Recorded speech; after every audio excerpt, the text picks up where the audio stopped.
Halo, selamat siang. Eh, saya membuat video ini dalam rangka untuk klarifikasi dan menjelaskan, sekaligus juga minta maaf. Jadi 2 hari lalu mungkin saya posting video yang memang merupakan bagian dari podcast Naik Kelas, sebuah acara di mana saya menjadi bintang tamunya di sana bersama pembawa acaranya adalah Soleh Solihun. Nah, ini yang saya mau jelaskan jadi gini nih.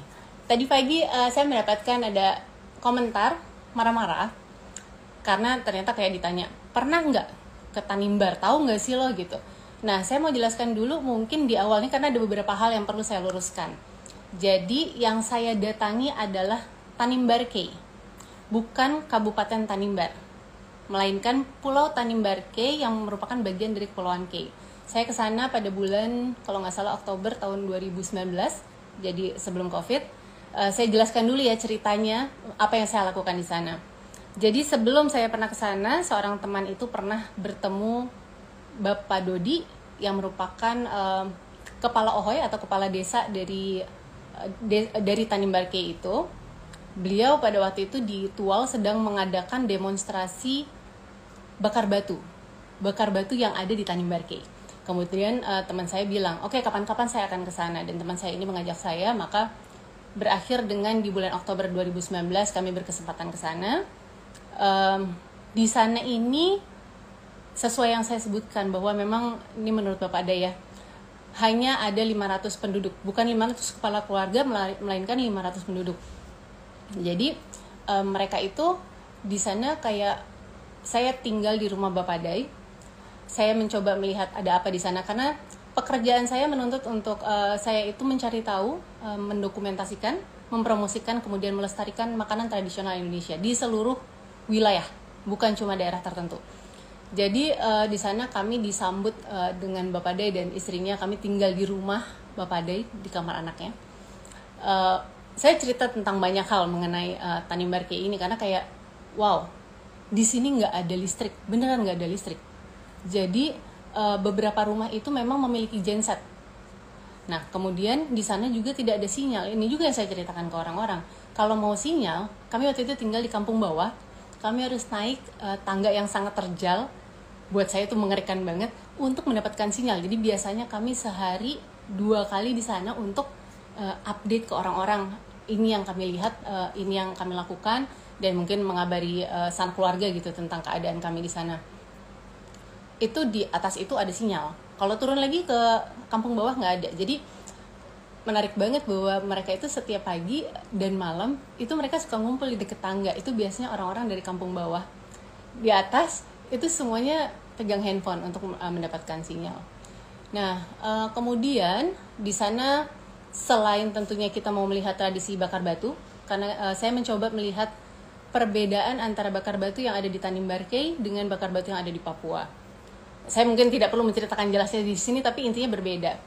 Nah, apa yang disajikan di sana sehari-hari, saya 2 hari berturut-turut mendapatkan ikan kuah kuning. Saya sebelumnya sudah pernah makan ikan kuah kuning karena saya sudah beberapa kali juga ke Ambon, pernah mencoba masakan Papua yang juga ada ikan kuah kuning. Nah, yang perlu saya luruskan di video podcast itu, saya lagi cerita sama teman saya Soleh gitu. Menceritakannya mungkin ini yang jadi dianggap salah, ditangkap dengan salah karena konteksnya jadi kayak pendek gitu kan. Saya bilangnya, saya datang sana terus 2 hari berturut-turut makan ikan kuah kuning, dua-duanya berbeda, rasanya berbeda, dan dua-duanya, ini kata saya yang salah, nggak enak. Mungkin tepatnya harusnya saya berkata bahwa saya tidak suka. Yang menarik di situ juga saya ceritakan, artinya yang saya bisa tangkap adalah memang mereka tidak mendapatkan influence kuliner dari manapun. Karena saya itu ke Indonesia Timur, tepatnya ke Maluku. Saya dari Maluku Utara, saya ke Jailolo ya. Saya ke Jailolo, saya ke Ambon, saya ke Banda Neira, sama saya ke Tanimbar Key dan Tual juga, Key kecil dan Key besar. Itu ternyata makanannya bisa beda banget. Saya kan pertama kali ke Jailolo. Jadi ketika saya ke Banda dan mencoba ngajarin masak di sana, saya coba bikin gohu tuna. Kok orang di Banda Neira nggak tahu gohu tuna? Ternyata beda. Karena apa? Siapa yang dulu pernah datang dan menetap ya? Jadi datang ini bukan cuma datang kayak saya cuma 4 hari, 5 hari gitu. Tapi datang dan menetap, itulah yang mereka akan membawa budaya kulinernya. Misalnya kalau orang Belanda gitu, kita tahu ini bukan Maluku ya, tapi Sulawesi Utara. Itu, aus. Ada banyak makanannya yang terpengaruh masakan Belanda. Kenapa? Apakah sekedar karena pernah dijajah? Bukan. Karena Belanda lama menetap di situ. Jadi ada tradisi budaya kuliner yang diajarkan, yang ditularkan. Nantinya akan menyesuaikan dengan bahan-bahan yang ada dan cita rasa yang memang sesuai dengan lidah penduduk sana. Ini saya selalu cerita tentang segala macam makanan dari berbagai daerah. Tapi lagi-lagi saya minta maaf, itu kesannya kayak saya bilang, oh masakan Tanimbar Kay nggak enak. That's not the case. Bahkan sebenarnya kalau misalnya lihat, saya juga sempat unggah ada tentang makanan bakar batunya. Itu berupa, jadi satu keranjang itu isinya hotong. Hotong ini sendiri nantinya pokoknya saya kasih tahu, di atasnya akan dikasih seafood, ditusuk-tusuk, terus nantinya mereka ditimbun dan terjadilah proses bakar batu yang sebenarnya adalah mengukus. Nanti di mana hotongnya pas sudah keluar bentuknya jelek banget tapi rasanya luar biasa karena itu adalah jus dari si apapun yang ditaruh di atasnya, mau udang, mau kepiting, mau ikan, nah itu yang ada di sana. Nah, kemudian apalagi yang perlu saya jelaskan ya. Oh, jadi saya pulang dari Tanimbar itu ngapain? Apakah kayak, oh ini udah senang-senang di sana terus main langsung meninggalkan? Tidak. Saya pulang dari Tanimbar Kay, saya sempat ketua lagi. Ketua waktu itu kayaknya ketua sebentar, di Kay besar saya lumayan lama untuk melihat apa aja sih yang biasanya orang-orang sana makan gitu. Nah, ketika pulang, saya mengundang beberapa teman dari media, beberapa teman dari chef-chef yang punya restoran. Apa yang saya lakukan? Saya mencoba, saya itu kasih lihat video pendek tentang pengalaman kami di sana. Dan kami juga bawakan hotong, kami bawakan ada gurita yang dikeringkan begitu saja, tanpa orang-orang sana juga tahu bagaimana mengolahnya. Itu saya kenalkan ke teman-teman chef. Harapannya adalah mereka justru ketika tertarik, mereka bisa memakai bahan-bahan itu. Saya kenalkan dengan orang-orangnya dari Tanimbar dan Tanimbar Kay maksud saya, untuk langsung mengambil bahan-bahan tersebut dan memperkenalkannya melalui menu-menu spesial yang ada di restoran mereka. Kenapa saya ajarkan ke mereka? Karena saya pikir mereka punya platformnya, mereka punya restorannya, orang bisa datang, orang bisa tahu mengenai Kepulauan Tanimbar Kay dan Kay itu sendiri. Jadi di situ juga banyak yang kita terjadi diskusi. Itu kayak, ini guritanya biasa dijadiin apa gitu. Saya bilang, ini saya nemu di pasar. Jadi rupanya mereka bukan dengan sengaja mencari gurita, tapi kalau misalnya ada, karena mereka nggak tahu mau diapain, biasanya cuma dikeringin aja, dikeringin tanpa proses, tidak diasinkan, tidak diapa-apakan. Jadi itu ada hal-hal yang saya sampaikan di sana. Nah sebenarnya juga kalau misalnya saya harus cerita gitu, kecintaan saya terhadap Indonesia Timur, tidak hanya Tanimbar Kay, tidak hanya Kay, tidak hanya Maluku secara keseluruhan. Jadi bertahun-tahun lamanya saya bekerja sebagai culinary storyteller. Tujuan saya justru ingin pengen banget bisa ke Indonesia Timur, karena dulu saya nggak pernah bisa ngumpulin uang untuk ke Indonesia Timur. Jadi sekalinya saya ke sana, yang saya amazed dan juga saya ceritakan ke semua orang bahwa gila, ini bisa beda banget dari Sabang. Saya nggak mau bilang sampai Merauke karena sebelum pernah ke Papua bahkan Merauke. Orang-orang di Indonesia Timur makanannya itu justru sangat minim bumbu. Kalau misalnya kita lihat bagaimana mereka bakar ikan-ikan segala macam, kenapa di pasar orang bilang ikan sekali mati, itu adalah menunjukkan betapa segarnya ikan mereka. Karena saya pernah tanya sama orang-orang di pasar gitu ya, waktu di Ambon, dia bilang, kakak dari Jakarta gitu, itu di Jakarta ikan sudah berkali-kali mati, diambil, masuk, keluar kulkas dan segala macam, dan it's not fresh, mahal lagi. Jadi sebenarnya kalau misalnya ditanya, saya justru cinta banget dengan bukan cuma masakan Indonesia Timur, tapi kearifan lokal. Bagaimana orang-orang Indonesia Timur itu justru tidak terlalu perlu menggunakan bumbu. Ini menjadi diskusi saya juga di banyak acara dengan banyak pihak. Karena kan orang-orang banyak tanya, loh bukannya justru di Maluku itu tepatnya misalnya kayak di Banda gitu kan menghasilkan pala, tapi mereka pakai nggak pala? Iya pakai, hanya sedikit. Karena apa? Justru biasanya itu dulu untuk dibawa dalam jalur sutra, jalur rempah maksud saya, itu justru dipakainya di Sumatera. Kenapa di Sumatera? Justru Sumatera yang mendapatkan banyak influence dari Arab dan India misalnya gitu ya, itu dipakai rempah-rempahnya. Di Maluku memang enggak, mereka menghasilkan tapi tidak memakai gitu. Ini hal-hal ini justru saya mencoba menceritakan bahwa kayak iya ini loh uniknya gitu. Bahkan mungkin saya nggak tahu, jangan-jangan kemarin saya nggak sempat sampaikan di video podcast itu. Saya selalu bilang gitu kan, kalau ditanya orang makanan apa yang paling nggak enak, saya suka menyebutkan satu jenis makanan dari Jepang gitu ya. Saya bilang saya nggak suka, tapi setiap saya makan, setiap saya datang ke restoran yang ada makanan itu saya order. Kenapa? Karena tujuan saya bukan harus suka, tapi saya makan untuk menggali ilmu, untuk menceritakan lagi ini ke pihak-pihak lain gitu, ke teman-teman sekalian. Nah, saya harap begini ya.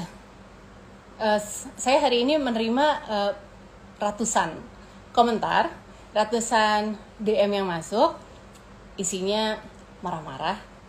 Saya nggak marah, saya paham. Saya paham bahwa teman-teman, terutama yang dari Maluku atau dari Tanimbar K atau mungkin dari Kabupaten Tanimbar yang berbeda dengan yang saya bicarakan, merasa tersinggung karena saya bilang nggak enak. Saya dari lubuk hati yang paling dalam, saya mengucapkan minta maaf karena saya tidak pernah ada maksud untuk menyatakan itu. Saya maksudnya kalau dilihat lagi di video, saya menggambarkan bahwa lihat kan bagaimana sebuah rasa, profil rasa atau proses masak di sebuah tradisi kuliner itu diciptakan oleh sejarah. Saya tinggal dan besar di Jakarta. Saya melihat banyak makanan yang kita sering bangga-banggakan sebagai masakan Jakarta, itu semua selalu punya pengaruh entah dari Tiongkok, entah dari Arab, entah dari India, tergantung dari area mana. Dan itu selalu saya coba ceritakan ke orang. Jadi sekali lagi, buat teman-teman semua, terutama warga Maluku, warga Tanimbar K, warga Pulau Tanimbar K, dan semuanya saya takutnya saya belum nyebutin satu persatu. Saya sekali lagi minta maaf karena saya tidak pernah memiliki tujuan seperti apa yang teman-teman sangkakan ke saya. Kalau misalnya ada yang masih kurang jelas, tadi ada beberapa DM yang saya sempat balas, saya bilang saya dengan senang hati saya akan menjelaskan. Kalau teman-teman melihat apa yang sudah saya lakukan selama ini, mungkin gak sih saya dengan sengaja ingin menghancurkan cerita kuliner di sebuah daerah, atau justru dengan sengaja ingin menghancurkan pariwisata? Tidak. Yang saya lakukan selama ini juga justru untuk mencoba supaya orang-orang lain tahu. Yang kemarin saya cerita, abis saya undang si teman-teman chef ini, saya berbagi tentang hotong dan tradisi budaya kulinernya. Sebenarnya saya kemarin itu sempat punya rencana untuk di tahun 2020 bulan Juli kalau nggak salah, saya lupa karena ada bulannya untuk baik pergi ke sana secara ombak. Tapi tentunya kita semua tahu bahwa pandemi ini melanda dan akhirnya niat itu harus diundur. Jadi saya akan menyimpan video ini dan akan membagikannya untuk teman-teman. Mudah-mudahan, sekali lagi saya mohon dibukakan pintu maaf sebesar-besarnya jika ada kesalahan dalam sekarang saya ini sedang menyampaikan maaf atau tidak berkenan, mungkin saya minta maaf. Sekali lagi saya minta maaf. Cara bicara saya mungkin salah, apa yang udah pernah saya sampaikan, saya minta maaf. Oke, tidak ada maksud untuk berpanjang-panjang. Kalau ada diskusi, maaf, mungkin hari ini saya tidak bisa membalas semua DM yang masuk karena sumpah banyak banget. Dan lagi-lagi buat yang lagi marah, please maafin saya juga nggak pengen kok. Itu cukup draining energy. Saya baca itu nggak enak, tapi saya tahu saya melakukan sesuatu yang saya harus minta maaf karena bagaimanapun biarpun tujuan saya bukan itu, tetap saya menimbulkan konflik. Oke, terima kasih sekali lagi. Semoga semuanya teman-teman dalam keadaan sehat selalu. kita di Jakarta dalam kondisi tidak baik, tapi saya harap pandemi ini segera berlalu karena kita sudah kehilangan banyak orang. Kita udah kehilangan banyak orang-orang terdekat, orang-orang terbaik. Semoga tidak ada lagi ke depannya. Maunya sih kalau misalnya pandemi udah selesai, kita bisa berkegiatan sebagai mana mestinya. Saya sudah bilang sama Bapak Day, saya memang akan kembali ke Tanimbar Cay. Saya bahkan waktu itu bilang sama teman saya, kalau kita balik ke Tual, ngajak teman-teman, karena kan ceritanya waktu itu mau membuat tour gitu kan. Kita setelah selesai, kita akan extend, kitanya aja, kita balik ke Tanimbar Cay. Kenapa kitanya aja? Karena memang tidak ada tempat penginapan. Jadi saya pasti nginep di rumah Bapak Day. Gitu. Sekali lagi, saya undur diri dan terima kasih atas pengertiannya. Selamat siang, sehat selalu.